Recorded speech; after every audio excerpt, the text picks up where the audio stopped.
reason I'm doing this video is because these pickups are not wired in this guitar the way you might suspect them to be.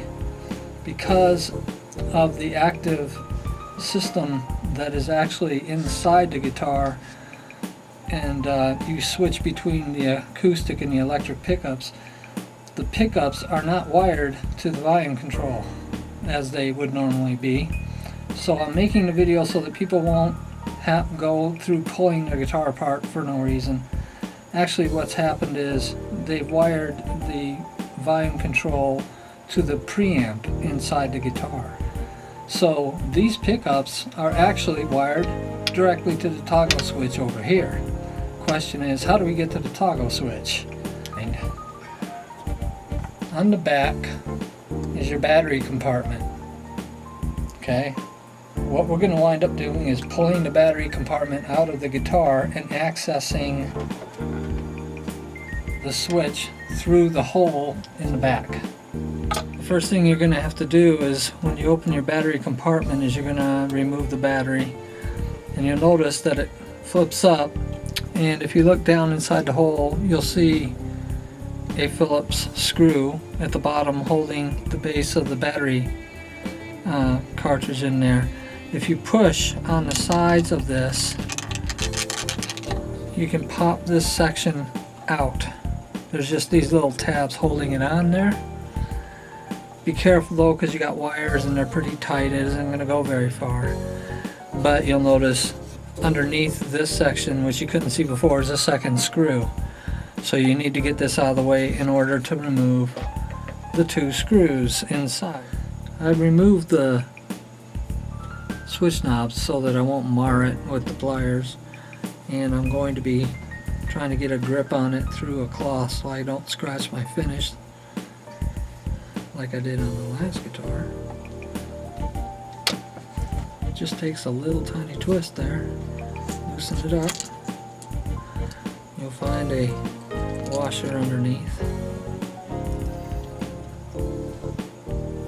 So now we just push this guy down a bit so that make sure it's loose. So now you can reach in there and get your switch out.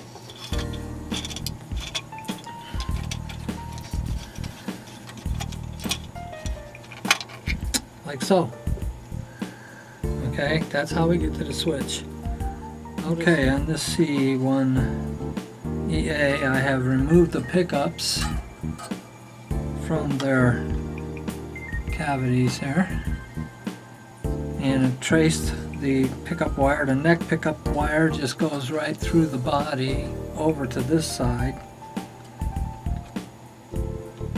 and they are both wired into a gray cable.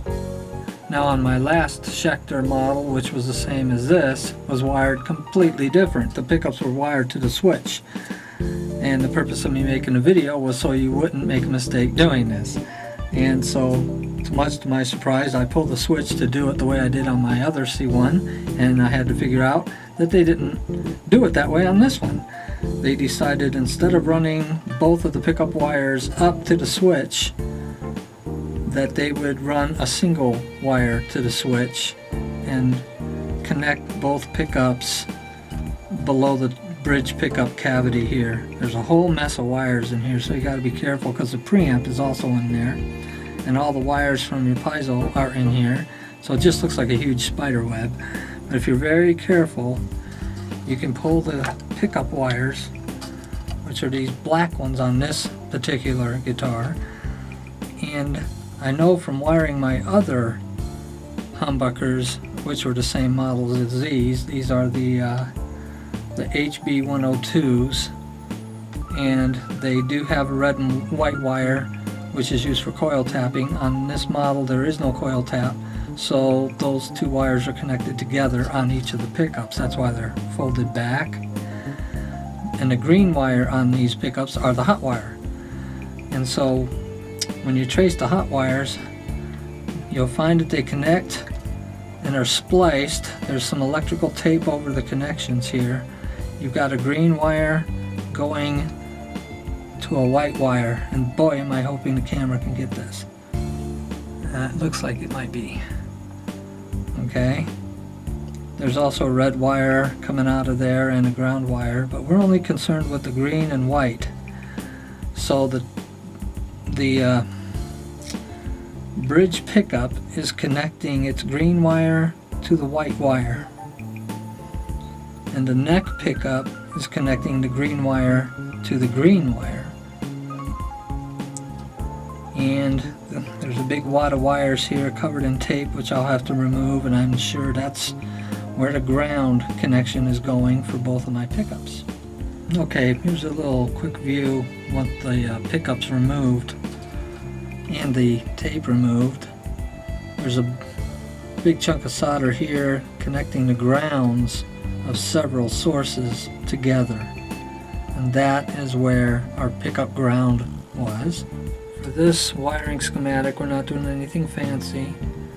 The black wire on actual Seymour Duncans will replace the green wire on the old set.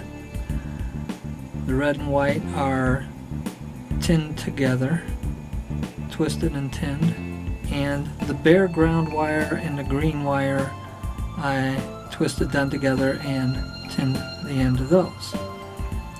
So this will go where the ground connection was connected, and this will go where our hot connection was, which in this case is the green wire for the neck pickup. But I'm going to have to put tape around this because we don't want any of these bare wires touching anything in there. What I did was took both of the ground wires from the pickups, and I first joined those together and then soldered them into place. First I made a physical connection by making a loop around this really long ground wire here, and